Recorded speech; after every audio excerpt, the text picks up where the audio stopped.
we tend to try to make fun of how people get their information. Mm-hmm. And right now, people get their information in the most base and stupid ways possible, Mm-hmm. as you know. Mm-hmm. Like we're all competing with people who seem to like drink paint for a living. It is on. Hi, everyone. Today I'm talking to Ben Collins, CEO of the satirical news organization, The Onion. I really want to talk to Ben because I like Ben. I knew him when he was covering disinformation for NBC, and I think he's a really fine reporter. And I love what The Onion's doing now, which is really taking reality and turning it on its head. But actually, reality is more satiric than satire. But we also all need a laugh right now. And it's also been a really important business success of independent media, which is something I'm very interested in. It's a really serious conversation also. It's a business conversation, but it's also a fun one. So stick around. Ben, thanks for coming on. Kara, thank you so much for having me. I have wanted to have you on for a long time. It's been close to 2 years since you became CEO of The Onion. You said one of the big reasons you wanted to buy it was because you don't want Elon to own it and kill an iconic comedic publication for the left. But since Trump returned to office, comedic voices on the right have gotten very powerful. As you know, it feels like there had been a broader cultural shift. I think it's shifting back again. So talk a little bit about that shift and what it means for The Onion's place in comedy, which has a very prominent role, by the way. Yeah, look, we just stuck to the process throughout that whole weird fever that was going on throughout the comedy world. It's very clear that fever is now breaking and that people are like, maybe we got a little bit too hot in the collar about the racism. Maybe we went a little bit too hard on that one. We stuck to our process. And that's a big reason why I want to take it over, is because I didn't want somebody with that fever to come in and try to lay everybody off and install people with whatever weird disease those people had in their brain. So like we stuck with it. And when I took over The Onion, we kept the staff, we gave everybody raises, and we said, what's the ultimate form of this process that you guys run, where you throw away 99% of jokes and keep the one good one?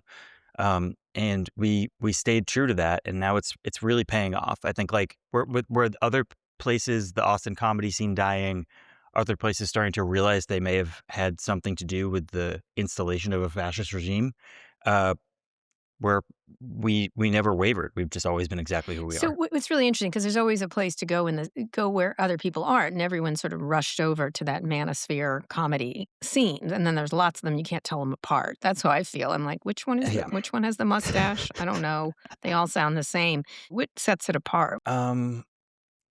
It's in the great late night tradition of I would say having 15 people in a room and coming to the best sentence about what happened that day. It's closer to like Colbert or Letterman, like a great Letterman monologue than anything else. And I don't think there's another thing specifically like it. You're doing there the are basics. Places that You're doing the yeah, basics. we're doing the basics. Right. Exactly. Right. And I think there are satirical places on the internet like the Hard Times that do really good stuff. There's also there's little onions throughout the world. There's the Beaverton in Canada. There's one in Australia. There's ones that are literally called The Onion that we don't care to send ceases and desists to. Yeah. throughout Asia. We don't care about that. I think but the difference is in quality is that we have the best comedy writers. So the last few weeks in America have been extremely bleak, but as a satirical newspaper, The Onion's job is to find humor in them.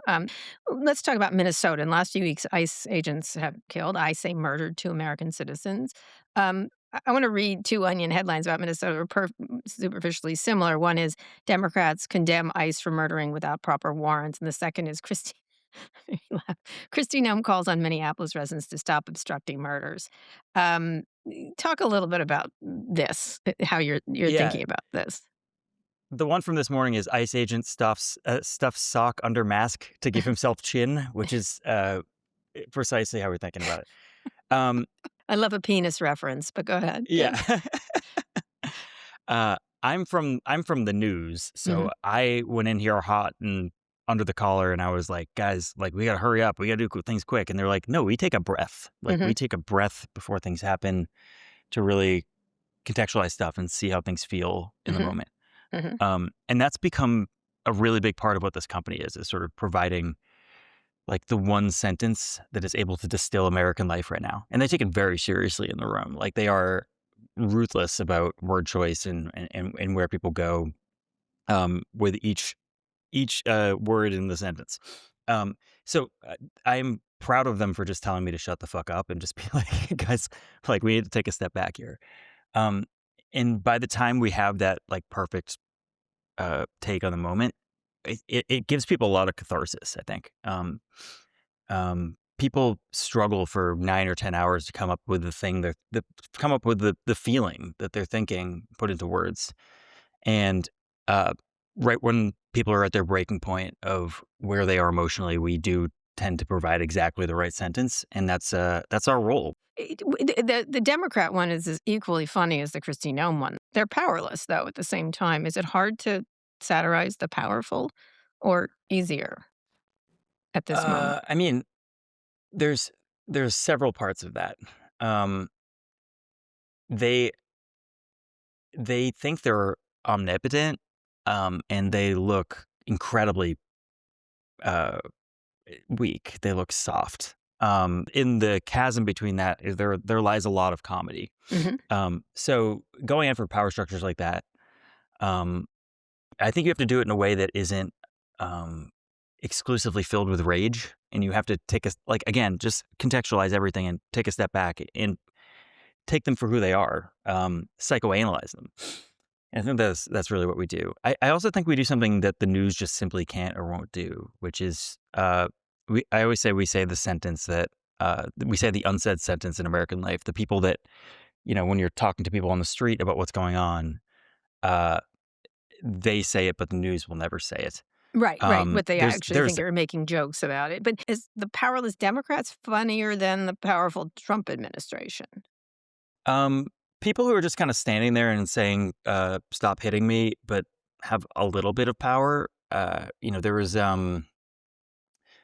we had some headline that was like somebody has to do something to stop this, says Democratic fundraising email from sitting U.S. Congressperson. Yeah, Like right. you have more, like they may not have power, but they have more power than us. Right. Um, they can at least yell at the person down the hallway, and everybody else has to go to work and go to the gas station and do all those other things. Bring their kid to soccer practice, and they don't see anybody fighting this thing. This is a little severe, but I read and I hate to bring up a meme because we try Mhm. to stay away from memes, but like I read this thing about how like Republicans are the Uvalde shooter and Democrats are the Uvalde cops. Like Mhm. you can be mad at both things here. Like Right. there is enough to be mad at both That's a things. really good And point. That's a really good the point. true evil are the people shooting people in the street, and you can be mad that the people tasked with standing up to that aren't doing it. That's an excellent analogy. Let's move on to another serious story. Elon Musk chatbot Grok generated millions of sexualized images of women and minors in late December and early January. When you were a reporter covering disinformation at NBC News, but I think people know but have largely forgotten, you were actually suspended over your critical coverage of Musk. As the CEO of the Onion's parent company, you're not involved in the editorial process unless what's it like from going as a reporter to critiquing him through satire, which I think he hates more, probably would be my guess. Oh yeah, definitely. It's a definitely more powerful weapon right now. Uh, as you know, throughout all of history, fascists hate being made fun of more than anything. They can lie their way through factual stories in the press. They can easily go through that. But once they feel like they're being taunted to the point where they're unpopular widely, which is really all they care about, is being loved and liked and thought to be funny, that's where they get really upset. So there is a ton more power here in terms of taking down power structures and how people feel about what's going on. Um, because we were, I was reporting on Elon in a very straightforward way for a while, and it was, I think part of it was he was so extraordinarily nuts Mhm. that it made it, this, it made it Yes. seem like I was like I had a grudge against him, but he was Mhm. doing, he was doing drugs and firing every person, and he thought that there was some sort of like wokeness switch that once he bought Twitter, he could just turn it off. But it Right. turns out there's people who actually believe stuff. Right. Um, Right. so like yeah, it was difficult to go on the news and just allude to the fact that he had lost his mind. It's much easier to just sit here and watch the world's best comedy writers go ham. go at it. So talk a little bit about that. I mean, in terms of having the freedom to do that, the difficulties of being a reporter today is hard because you're sort of looking at, say, a Christy Nome say something really heinous or anybody else, and you have to be like, "Oh, Christy Nome said this today," right? It's kind of exhausting on many levels. I find it exhausting. Obviously, that train has left the station for me. But talk a little bit about that because you can just say explicitly in the form of a joke what you're talking about. Yeah, I think, look, Carrie, you know this. A lot of the best reporters that we know at the big places are making a lot of concessions and are being quieter just to keep their job so they can pop up with their big story once every few months, or they've quit. That's really what they are not in a position to tell the truth accurately and correctly consistently because of the incentive structures of what these big places are. They want to even if they have good intentions at the top of these places, which is like we got to maintain somebody on Air Force One or whatever, so we can't piss them off too much. That's still a deal with the devil that you actually don't want to make. And also with the misinformation stuff, people who covered that have been effectively criminalized. People who covered disinformation, people who stood up advocacy groups to try to, steal away Nazis from these platforms and put and say Mhm, like, "Hey guys, they're actual Nazis and they're coming back." mhm, Those people are those people are being targeted by this administration, mhm, and um, that those people are doing truthful things. So like under the guise of stopping censorship and under the guise of free speech, they are actually censoring people for mhm. speech that Yes, is true. yes, So, like, yes. we are actually in a much worse position speech wise than we've ever been. And one of the safe havens of that in the world right now is satire. Right, And right, this which is has where been true, by the Elon way. started off. He was angry that, Yes. Babylon Bee wasn't able to make a trans joke, kind of a stupid trans joke, but it was a joke nonetheless, and Yeah. that's what got him there, and so he got to be this free speech warrior that he is simply not. Yeah, of course. He famously tried to buy The Onion once. About, I don't know, it must have been 10 years ago now or something. He tried to buy The Onion. The deal didn't go through. A lot of people didn't want to work for him. So then he started picking off Onion staff writers one by one, and he put them in like a weird hangar in like the SpaceX facility in California, and then just forgot about them. And those people wound up coming up with something called Thud, which is probably aptly named. And then a lot of the stuff, a lot of the origin stories of these people are they weren't accepted as funny. They never really understood jokes. They never understood punching up, and they became hell bent on power instead. Yeah, yeah, what was happening. So let's get to one more story, the near collapse of NATO over Trump's demands to get Greenland. At one point, he was linking his threats to the fact that Norway didn't give him the Nobel Peace Prize, even though the Norwegian government doesn't give out that prize. We've been talking about the end of satire for years, but I have to ask, how's it possible to satirize stories like these that when reality is so absurd on its own? Well, I think there's a we're lucky in a sense uh, that the press has capitulated so much because they're splitting hairs with people who are actively lying, and we're Hmm. just like, no, Yeah, this is the thing that's taking place, and we get to be funny about it. So it's like right. we're in this like really interesting and prized position. Yeah, look, it's gotten harder Well, because because everything's Trump so threatens to stupid. invade Greenland because he didn't get the Nobel Peace Prize is an Onion headline. If it Yes, wasn't exactly. today.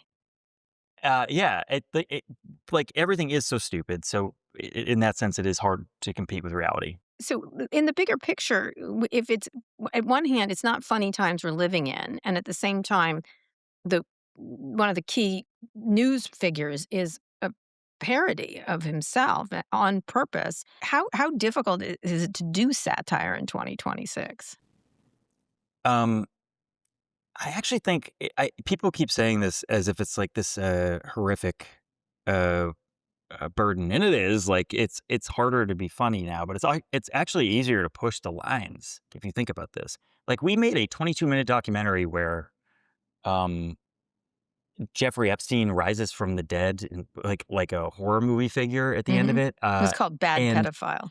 it's called Jeffrey Epstein, Bad Pedophile. We still can't get this off the wall. We had this like gigantic caulk gun that was filled with fake cum in it. Mhm. Sorry to be weird. That's okay. Like Please go right ahead. the boundaries through which that we can play in humor right now are they're the furthest they've ever been. Right. We are very lucky to be able to say literally whatever we want all the Yeah. time. It's part of like acceptable American adult society. Yeah. So Although it's the harder in theater this. chain Yeah, pulled it out in the wake of Charlie Kirk's murder, correct? Is that right? that's true. Yeah, Yeah. we had a distribution deal for that, and then they pulled out. But like um here's the thing that just keeps happening in American life that I'm just like genuinely proud of, and I think that once people start to embrace it, that you'll start to realize like, oh, this is actually what is good about this country. So we made this documentary called Jeffrey Epstein, Bad Pedophile. We were going to release it with a theater chain throughout the country. Charlie Kirk gets shot, and we get a email the next day saying we're not doing this anymore. Right. And initially we were pissed off, and we were like, this is just straight capitulation. The fact that Charlie Kirk gets shot means we can't make fun of Jeffrey Epstein. Like, what the Right. fuck? How does this, like, what is the chain of command here? Right. But then we're like, okay, so what do we do? So then we told everyone that we were going to put it in theaters everywhere in a few weeks. And we don't have any place to put it. But if you want to put it in your independent cinema throughout the country, we'll just give you the movie and you can keep the gate. Hmm. And within literally 6 days, we had many, many more than that theater chain. We had, Hmm. like, that theater chain was going to be 20, 30 cities nationwide. We were in 50, 60 Hmm. throughout United States and Canada. Yeah. And people had to like add extra screenings. People were making whole nights out of it. So a We were different experience in, than Melania, the document. yeah, great movie, That should be called great stuff. Married to a. Anyway, go ahead. Oh, just a joke. Yeah, yeah, same ending though. Jeffrey Yeah. Epstein comes back to life in both movies. Yeah. Um, so yeah, look, once people start to embrace, like, look, the traditional mainstream power structures here are just going to capitulate. They're just going to fail repeatedly. You can't count on them. But then, like, the people you actually want to hang out with are going to step up. You're seeing it in Minneapolis. You're kind of seeing it nationwide. Once you start to embrace this thing, and we've had a lot more fun. It's just been a lot easier to live like this. So, it's really interesting because it's hard to make Trump the butt of the joke when he is the joke. Uh, so we got an expert question from an outside person. So it's on that in that vein. So here's yours. Hey, Ben, it's Justin Thoreau. I am an actor, writer, and New Yorker, and a longtime Onion subscriber. My question, perhaps not surprisingly, is about Donald Trump. Throughout history, political strongmen that have emerged like him or authoritarians like him usually take themselves very seriously. They're very austere figures. But Trump, I've noticed, has added something unique to this authoritarian playbook, which is he spreads his unique authoritarian message through what some people, perhaps not yourself, would call humor or comedy. It's this new kind of authoritarianism that has learned how to shitpost. He uses memes. He uses bad AI, famously him flying a jet fighter over protesters and dumping feces on them. He uses irony. And when he's cornered on it, he usually just pulls that kind of, I was just joking, or what are you, stupid? Or he sort of goes through that escape hatch. As someone using satire to cover not just the news, but also disinformation, how does this change the game for the Onion? Or when your targets are already operating in sort of a bad faith irony mode where everything is dangerous but nothing is serious, has the Onion's brand of satire had to evolve? How do you satirize someone who's already performing in a post-sincere world where, sadly, cruelty is often the joke? I heard he's your handsomest subscriber in India. Yeah, I was gonna say it's I, unfair that he gets to be handsome and smart. Like, yeah, what is I that know. shit Well, about? I That's got him not fair. specifically for you because you said that. We were laughing our asses Yeah. off, so I asked him to do it. So talk about that. It's a great question because Trump uses humor quite a bit. And when he was running, everyone was making fun of him. I said, no, he's funny, like he is in a weird way. And he makes fun of himself, and he's very self-deprecating.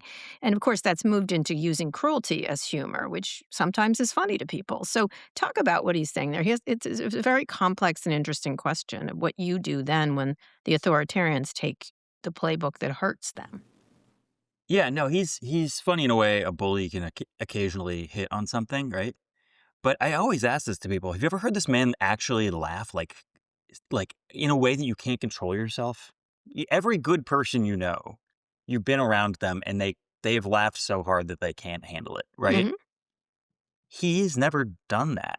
And that's because he might be operating with the functionality of like the baseline of what humor is, like A plus B equals joke. But he doesn't, there's no wider thing there. There's nothing that keeps you around. Um, he's uh he's not funny in a way that is illuminating or interesting. He's just bullying people. It's just schoolyard bullying. And like I think there is a shelf life on this. I keep saying this, but like we went through this sort of in the 80s with like Andrew Dice Clay style comedy, and people just get tired of it. People get tired of people being mean, and you can deal with it for a few years and it might feel fresh that there were sacred cows and there aren't anymore, but it gets tiresome. And when you're trying to do something a little bit more elaborate, people tend to remember that you're funny. Uh, Look, I have no doubt that there is some base humor in him, and I do think that he's much funnier. Well, he'll say things that are attempts at comedy that, and most politicians simply will not do that. Right? They are talking about farm bills and stupid shit like that. That's what set him apart. But he's not actually funny. Like if a genuinely funny person ran for office and was able to keep that lightness, I think they would do probably even better than him. I'm gonna be devil's advocate. I had Judd Apatow on, and he talked about how he thinks the funnier presidential candidate always wins, the one who has more wit or humor. And Trump does draw people in. I think it's getting tired. You're absolutely right, because it's like, oh, are you still going to make another poop joke, you 2-year-old? Or Elon does the same thing. He is definitely not funny. He is wildly unfunny, and he Yes, thinks he's funny. It's an interesting dynamic going on where they think they're much funnier than they are. At the same time that they're using humor is interesting. I actually think it's like who is least in a box, right? It's not like who's funniest. It's like who is most willing to call a spade in the moment, even if the calling the spade is just fucking wrong, right? Like Donald Trump will call immigrants whatever he wants to call them, and it's incorrect, and it's based on shit that he read on his weird little racist Facebook knockoff, but he will say it as plainly as he can. Again, I don't know if it's humor. I think it's just like other people are tying themselves in knots to like It's make sure shit they don't talking. It's offend really shit specific things. It's talking. shit talking, right? Yeah, Exactly. which And I isn't think now that's what you see as well is that the shit talking, the Trump people are in the box now, right? right They find themselves in the last few weeks in a box. Yeah, you're with right. the Alex Preddy murder being like, you can't walk around with a gun and you can't stand in the street, but Right. the Second Amendment is the most important thing. But all these, like, they are just like they're in the box Well, I now. think they use cruelty as a joke sometimes, and this isn't funny, right? There is a moment where it's not funny. Does that change the way you all think about it? I mean, I thought one of the ones you did recently, totally different person, Tim Cook. Your headlines about Tim Cook were very funny. It really depends. We were really cruel to Donald Trump when everyone was really cruel to Donald Trump, right? Hmm. And I have no problem with it. I'm just gonna look up the exact headline because it's a little long. Right. Give me 1 second here. Sure. The Tim Cook one. Uh, a Donald Trump one. Okay. Okay, this we wrote this in January 23rd of 2013, Hmm. and it says, "When you're feeling low, just remember I'll be dead in about 15 or 20 years" by Donald Trump. And Oh, yeah, and Michael Cohen sent us like a cease and desist letter for that oh, how we didn't ridiculous. that I guess we didn't open until he started running for president. It was just sort of like in a Yeah. envelope somewhere. Yeah. Now it's framed, The one obviously. for Tim Cook was police repeatedly shoot Tim Cook after mistaking iPhone for gun, which, Yeah, ow. I yeah, laughed and I thought, oh, yeah. By the way, I think that's an archive poll. I think that one was like 10 years ago. But like we'll go for it when the situation demands wants it, it. demands it. And Yeah. yeah, exactly. I don't mind an ow. I don't. But let's pivot a little bit and talk about the bigger picture of the Onion's vision, the wider media world, because what you're doing is really interesting because it seems to be working. You brought back a print version of the Onion. You've got more than 50,000 subscribers, including my son. I didn't know this. He knows everything about the Onion, and you said you wanted to help more publications get into print. Obviously, social media is probably your strongest area in terms of bringing in subscribers, et cetera. Even if it's not necessarily profitable to your bottom line, it's a marketing tool, I guess. And there's a lot of comedy out there. So talk about this with the print thing and how you have to balance it with online to stay culturally relevant, because a lot of the stuff moves there. Yeah, so we brought back the print because we just thought it was. I grew up with the Onion in print, and getting it on the side of the road felt like stealing something. It felt it felt very cool to have that around, and it's been a miracle. Like, jokes are supposed to be read in this way. I'm not trying to be like one of those like weird vinyl guys who's like, actually, you're supposed to listen to music. I'm not trying to be like that. I hate that Like, guy. I know, but if you just keep scrolling through headlines all day and like you pop up and we're Hmm. obviously the funniest thing you see on Instagram, you're still gonna forget about it. But if it's Hmm. like a physical object, it works better. Hmm. Um, so we thought it was gonna be successful. We didn't think it was gonna be this successful. It's like it is most of our business. Hmm. We have around 65,000 subscribers now, Oh, now, okay.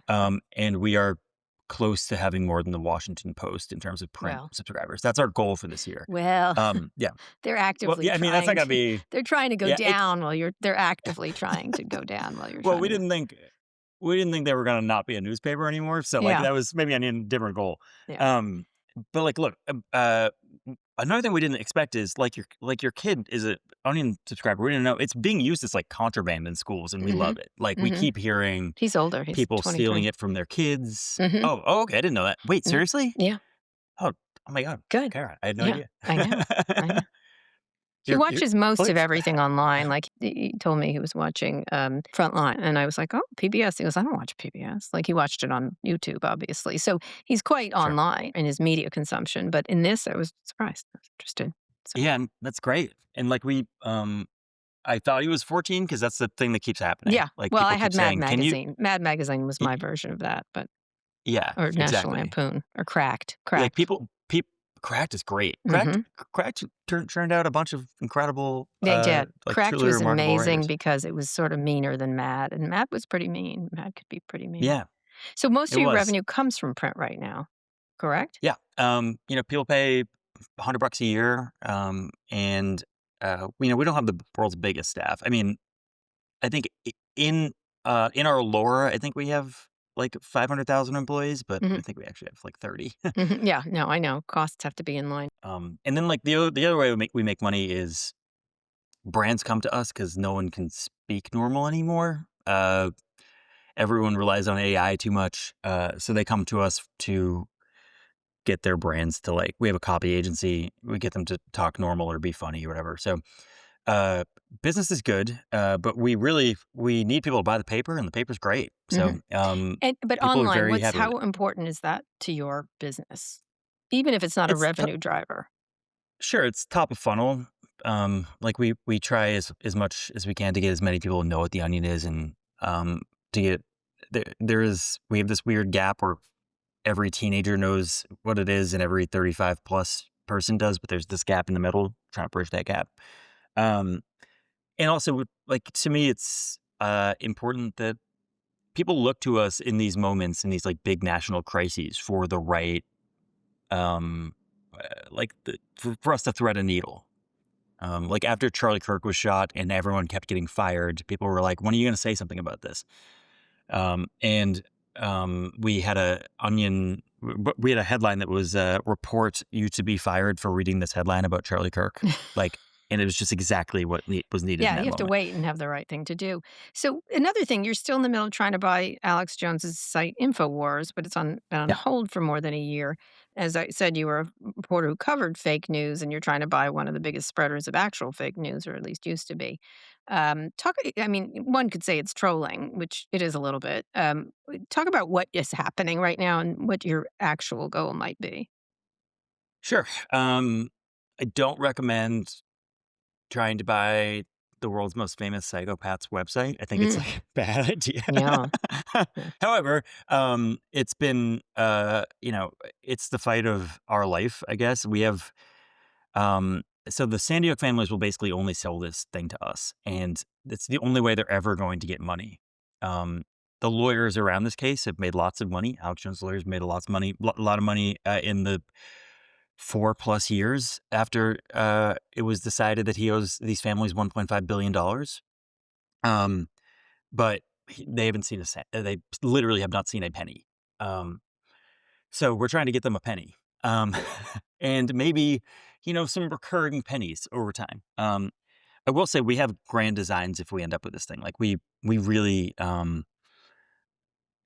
the comedy world in Hollywood has been really hollowed out. They had several repeated disasters over the last few years between the writer's strike and the pandemic and then the fires. Mm-hmm. And then they came back and the situation wasn't the same. People who are, you Mm-hmm. know, the world's best comedy writers are out of work.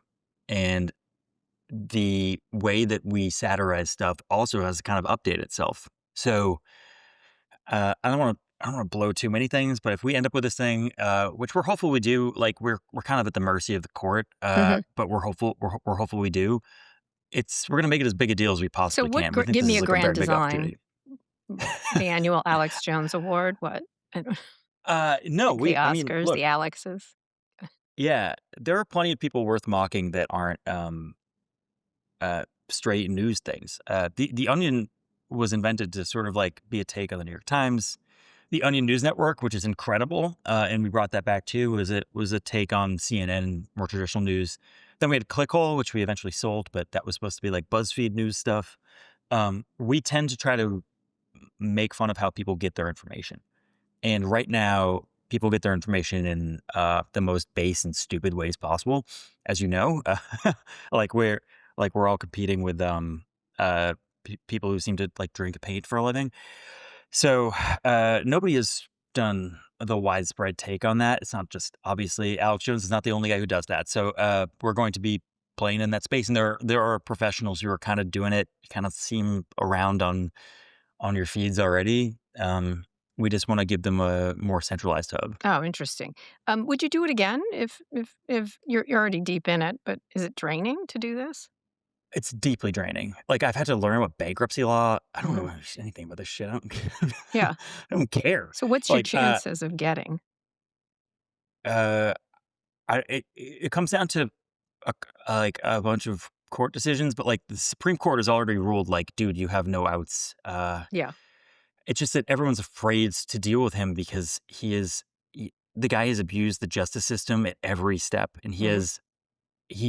anyone who walks in his path, he harasses and harangues. Mhm. So we're basically purchasing a permanent harassment campaign. Right. Right. Uh, Right. He does and it from like his car now. everybody who gets involved in the process is like, Jesus Christ, why did I do this? Look, Kara, like a couple weeks ago, I turned on InfoWars after because he's still going just as is after Renee Good was shot. And he had Kyle Rittenhouse on saying that Renee Good had lost custody of her kids because she was putting cigarettes out in her kids, and that he had read that on X.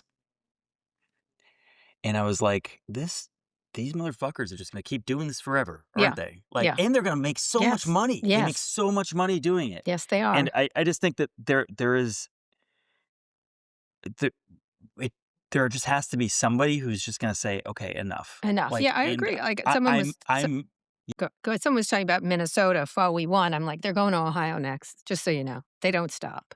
These people do not stop. Which do you have any sense when you'll get an answer? um I sound like I sound like Donald Trump talking about healthcare. I'm like, oh, it's gonna be 2 weeks, but like I've been saying that to my staff for like 6 months, and they're like, dude, fucking, what are you talking about? Like Yeah. they're they think I'm insane. So I just like at this point, I'm just like, if it happens, it happens, and if it Yeah. does, we are ready to go. Like Every week is we've had a InfoWars game week. plan for Yeah. it. Every week is Yeah, InfoWars week. exactly. Um, So like Go yeah, ahead. at some point, by the way, like we're going to do this. Like Yeah. we can't leave this whole terrain unmade fun of. Yes. So Yeah. we're gonna press go at some point. Yeah. Yeah. Okay. So the one last question is the Trump administration has not been shy about going after news outlets. Obviously, the Onion is clearly satire, so it's a little different, but it's also true that it doesn't matter with these people. So where's the line? Do you think are you worried about litigiousness from anybody? I mean, basically, the defense is fuck them if they can't take a joke. But is that something that worries you? Because it certainly has affected lots of big news organizations, as you and I know. Yeah, look, I'm not saying we're not I'm not saying we're immune to this. In fact, I think we're like explicitly targeted. You know this. My girlfriend's been indicted for protesting ICE, federally indicted. She's like one of the only people who's been federally indicted for protesting ICE. Just so for people who don't know, your girlfriend is Kat Abu-Ghazaleh, a progressive candidate who's running in the Democratic primary for Illinois' 9th congressional district. She's indicted for allegedly conspiring to injure officers during an anti-ICE protest. Yeah, she is, and she's the coolest person I know. Right. But we got to just because you're scared doesn't mean you stop doing the thing you're good at. Yep. Um, I think it's especially important now where the people who have caved since the start of this, universities, news organizations, everybody who is like, okay, sir, what do you need? They just kept stepping on them afterwards. They just kept going. They did. They did. I'm not going to tell this staff to change what they're doing at all. Like they are doing, they're going as hard as they want. And if they come to me with a 50-50 ball, I say go for it. Like, and if they come to me with a big idea, I'm like, let's find funding. Let's find a sponsor. Let's find a thing to make sure that this thing can happen. Yeah. And I just want to, if people like get one thing out of this, there are more of us than there are of them. There just are. And that doesn't mean necessarily politically or emotionally. I'm not saying that for you to get through the day. I'm saying that if you're marketing a product, if you're trying to start a business, there are more people who don't like this shit than the opposite. And there's fertile ground. There's a reason the Washington Post is going to die before the Onion becomes one of the biggest newspapers in the country. It's because they licked the boot and we kicked back. Right. That's a really good point. Now, a lot of these news organizations that have given in certainly are still doing a lot of good news, and you've been critical, so have I, about legacy media bowing to the administration, being too soft and powerful people, this centerization. And by the way, I think it was your thread, Bucket of Gravy, made me laugh for days. Hiring, this is about CBS News contributor. You're like, Stephen Miller. No, not that one. Wait, we found a third. Very funny. But how do you, their work does drive a lot of what independent media covers too. And I know it's easy to, they say it's easy to criticize them. I'm like, no, you actually have gone so far in a very bad direction. I'm not so sure it's, it's undeserved. But if you were running a big news organization, what would you do? Like you are now the head of CBS. What would you do? You do a much better job. No, first of all, I would be like, no, thank you. Second, Yeah. That would be one big thing. Look, they have dismantled so much, and I don't know if you just hire those people back and be like, trust me, I'm not gonna do what just happened. I don't think you can do that. I also when I was at NBC News, I was a good reporter on my section of the world, but I knew nothing about immigration reporting, and they had incredible immigration reporters. I knew nothing about they had this woman named Adiel who worked there, who was able to effectively make it so UPS. I don't know if you know this, but UPS drivers didn't used to have AC in their cars, and they used to drive through the desert. She outlined how many people were getting heat stroke, and then got them. It made sure there was legislation that made sure that these people that happened. Incredible work at these big places if you're given some leeway and time to do those sorts of things. All of that stuff is going to go away if you hire the 3 Stephen Millers and a big bucket of gravy to talk about, to talk to both sides, literally every single issue. Like, it is not a sustainable model. I will say the first place to be brave and step up and be like, no, actually, we're covering this as a fascist administration because we've talked to enough history professors to know that's what's going on. And like, we're going to view this through the lens of history. Guess what? You're going to be rich as shit. Like, I know it sounds heavy and hard, and they might harass you, and they might, I get why you wouldn't do it. You might have a kid at Little League, they have to get to Little League, and like, your life is going to be harder, but you're doing the right thing. And business will be better. I'm telling you. Like, yeah, I agree. People don't like what's happening. People understand that both sidesing this stuff, when people are getting executed on the street, is repugnant. If you just stand up and report information objectively as it's going on, you're going to be in a good spot. I would agree. It's good. Truthful, not neutral is the expression I used from Christiane Yep. Amanpour. Do you think a shift is happening after Minnesota? Because I've noticed suddenly all of them, like on CNN, they've got it like Wheaties or we're, like, wait a minute, nicely done. Like, or Anderson Cooper had a great interview with the lady in the pink coat. Dana Bash is, I'm just using CNN, but I've noticed that not at every organization, but at several of them, it's gotten a little bit better. Do you, even the Free Press called it a lie, finally, Yeah. to describe the administration's defense of killing and didn't then have a separate editorial saying, what is a lie, really? Was he, should he have been carrying a gun? Whatever. Talk about, do you think that has happened? Do you think there's been like a just a fucking second or not? I think there's been a sea change, Mhm. and I think that I think people are starting to realize that a whole entire city of people cannot be paid protesters. Like this can't have it. It can't be the case, and all of uh, the abject disinformation that they see going through their feeds is just not aligning with their realities. I also realize it's more difficult, by the way, because news people are human and they wake up and they go on Twitter or they go on TikTok and they see stuff that isn't, or whatever. I don't want to blame TikTok specifically. I do want to blame Twitter, but whatever feed they have, uh, and they see stuff that is deliberately designed to Yes, make them at and it's least less, upset. and they're less engaging than those conspiracy theories. An algorithm prioritize that, right? Yes, and news people are not inured to this, and it's like just because they're a little bit more aware of the dynamics. That's the case, but I don't think they realize how fundamentally, from a structural standpoint, it's designed uh, to help the oppressor here. Um, and we're like it all happens so fast that maybe a situation like this where a man was executed on the street. The administration came out and said he was gonna do a mass shooting or something, and everyone knew it was like you could not justify the two realities. People might be waking up to the fact that like, "Oh, maybe the pipes are broken." So what could happen with these news organizations? Because in an interview with Molly Jungfest, you said, we're standing in the rubble of what our media ecosystem used to be. The only people who don't see that are that way are the people who own the rubble, which is, I like that idea. I agree with you. The real influence comes with what's next. Now, you're backed by a good, I've interviewed him. Your billionaire is good. Like, or is he not bothering you? No, he's good. Yeah. He would also dispute that he's a billionaire, but we'll see. Yeah. Yeah, All right. keep Yeah. going. Whatever. He's rich. He's rich. Yeah, he's a rich guy. Yeah. He's a rich guy with money to burn for this kind of stuff. But, and they do shift on a dime, by the way, just FYI. You don't have to also, you're in satire, so you don't have to do fact checking. You get the juicy bits, I think, right? So, but most of the new media ecosystem is dependent on the whims of social platforms owned by tech billionaires, many of whom have become really venal fucks.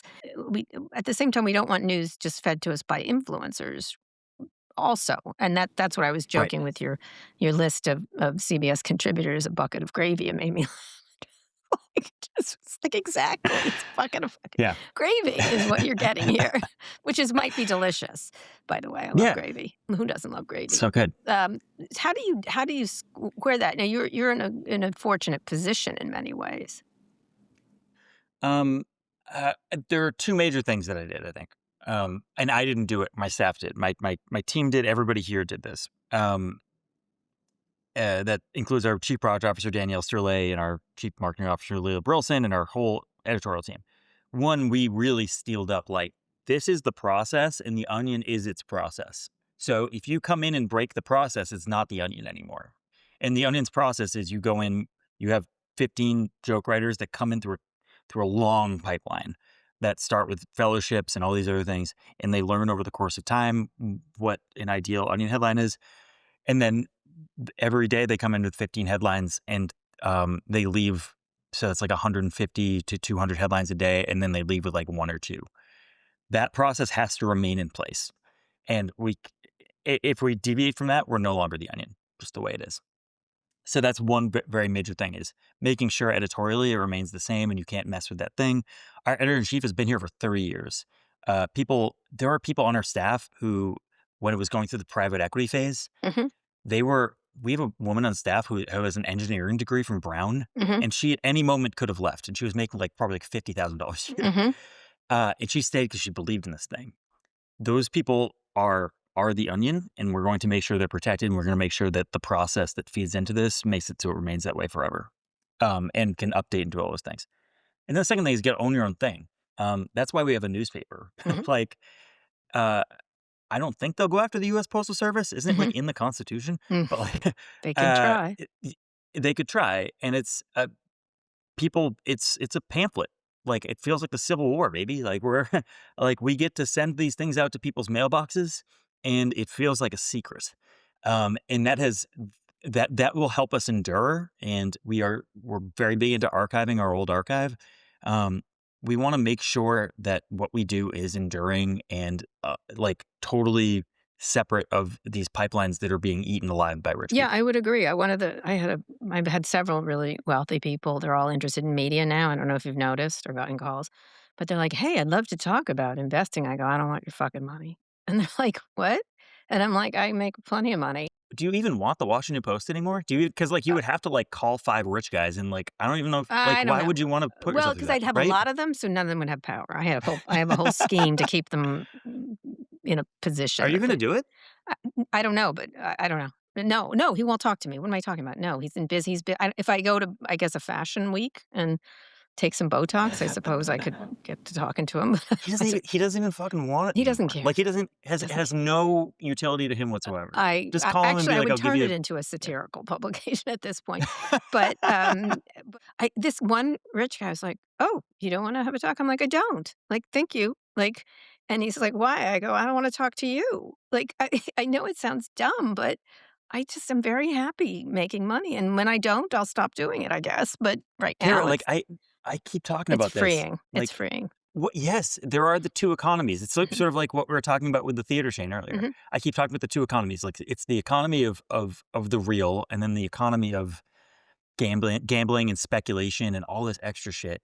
Mhm. And I want this company in the economy of the real. I want people to give us dollars for goods and services. I don't want to tie up our fate in like a shit coin. Mhm. I don't want to come up with the perfect onion Mhm. AI generator. I don't want any of the shit. Like, I just Mhm. want people I want to live in the human world with us. And trust me, Kara, that's clearly what's going on right now. Right. It There is a is. split right now between real money and a real economy Right. and human connection. And And then whatever the fuck this other thing is, which is much bigger but much worse. if 5 years from now, how do you think the media business will look? And how would I mean, when I get asked that question, I was like, I'll do something else. Like, I didn't know I was going to do podcasting 10 years ago, and that worked out rather well. And then we just did this tour that worked out rather well. I don't know. It'll be whatever and when I get to the answer, I'm like, we're going to keep making stuff people want to buy. Like, I don't know what else to say. Yeah. Like, that's the answer. And so I don't know what it'll be. Like, I just announced today this documentary for CNN on longevity. I'm like, oh, this could have some legs, right? You know what I mean? This idea. And what do you think? I'm bullish on the future of media, especially independent media. What do you think it looks like in 5 years? Or what would you see the onion being in 5 years? Yeah, I think a big change for me personally is over the last couple of years, I went from all of my childhood media dreams are gone and my dreams are dead to all of my childhood media dreams are gone and my dreams are dead. Mhm. Yeah. I get to live in this new, cool, functional thing that is that allows me a lot more agency, Mhm. and everything's a little bit better. And And you're happier. I'm okay with this, and I'm so much happier. We are allowed to say what we want to say, and Kara, there's never going to be uh, a world where people don't seek out gossip and information and the funniest sentence and Mhm. connection. Mhm. That's never going to exist. And I Mhm. actually think that that's a fundamental problem that's going on Right. is No. that the world's richest people think that they don't need that. Like, they're building humanoid robots and they're building all of these compliment machines that tell them exactly what they want to feel and how they want to act. And everyone else is I don't I have no desire for that. I want to hang out with my friends. I want them to yell at me Mhm. and, tell me I'm stupid and Mhm. then and then hug me Mhm. and go to my funeral. Like that's what I Yep. want Yep. to Yep. happen. Yep. And they don't care about that. And that's all of the money, all of like the big amounts of like seemingly fake money seems to be going towards this like disconnect stuff that people don't want. People really want this connection. And I think in the next 5 years, like, you can see where it's all headed. People are starting to come back together to be like, I want a funny person to say a funny sentence to me, Or I and I wanna want hang to be able out to with go and see him in friends. person. You know, Yeah. one of the positives from this Minnesota thing is Minneapolis has rediscovered community again, that we So all cool. I think it's a terrible way to do it. But I think a lot of people are rediscovering community and how easy it is to pull away from some of this stuff, which is there's no mistaking why these tech billionaires wanna buy these things. It's because they don't like the insults they get from people like you or I, and they wanna Yeah. control it, but you can't control it. That's the whole thing. So, on the last question, earlier you said you talked about how when it comes to disinformation, the people who spread it aren't going to stop. I agree with you. There's too much money in it. You're trying to combat that. I'm trying to combat that. But even if most of us don't want that, give people an idea of what do you do to fight it from your perspective. Yeah, I hate to keep bringing Minneapolis back into this, but it really is, it's community and all that stuff and, and living in the real. Uh, I we've worked ourselves into a froth in this country, over the last 10 years, blaming immigrants for everything, taking, uh taking videos that turns out it largely aren't real, like Hmm. they're eating the cats and dogs kinda stuff, Hmm. That's next inflaming week, them by the into way. They're going there for you that go. next week. Yep, they're going to Springfield, right. Yeah. Like, turning them into moral panics and then trying to punish these fake things. They're trying to punish things that don't exist. Um, and now we're on the other side of this, where the dog caught the car. Apparently the dogs that we were eating caught the car. And, uh, we're doing Gestapo shit to every immigrant in this country and everybody who stands in their way. And guess what? The economy's not fixed. Your life's not better. You don't feel any better. All these people who thought their world was going to get fixed once they got all the brown people out of their line of sight. Uh, Turns out everything's worse. Everything still costs way too much. Culture got worse. You are not respected, and you're a fucking asshole. So I'm hopeful since the dog caught the car that people will just I don't think everybody comes to this conclusion immediately. Some people just stay in it forever, and that's the thing that I've realized is that some people like to be upset and they like to complain about shit. It's fine, but I hope when the people who like to be upset and complain about shit can start complaining about the guy next door who sucks instead of like the fictitious thing that we all have to kill. Um, I kind of already think that's happening. Young people are inured to this. Young people um, have lived through this entirely. All they know is people blaming a fictitious thing and their life not getting better. Um, my hope is, and I know I can see it everywhere. They're rediscovering community. They're rediscovering each other. I'm I'm not one of those people who is a touch grass person who thinks that like I'm not a crunchy granola guy. I I think a lot of this can be accomplished and will be accomplished on the actual internet. I think like it's smaller communities on the internet doing stuff, separate of scale. Um, but it's about talking to each other and making art for the sake of art, like not for the sake of anything else. I just want to make one thing clear, by the way. The Onion does not use AI. Our AI is a guy named Carl who does awesome photoshops. He's great. That's He's wearing a fine. beanie. He's on the other side of this door right You now. can use it in your Um, advertising placing. It's fine. yeah, you're right. Sure. That's Look, fine. I'm not saying AI has no purpose, You but mean in for the us, like, creative process. Okay. yeah, it's like Soylent or like hot dogs or something. Yeah. It's just like this amalgamation. Yep. It's It's not calories, funny. but like, it's Every not a now and steak then dinner. it's funny. Every now and then it Yeah. does something good, I have to say, but Right. not much, not much, not compared to people. Yeah. And what's Not compared to really people. ironic in this moment is all these people who were talking about how nobody could be funny anymore. They've never been funny a day in their lives, and fuck them if they They've never can't been take a funny. joke.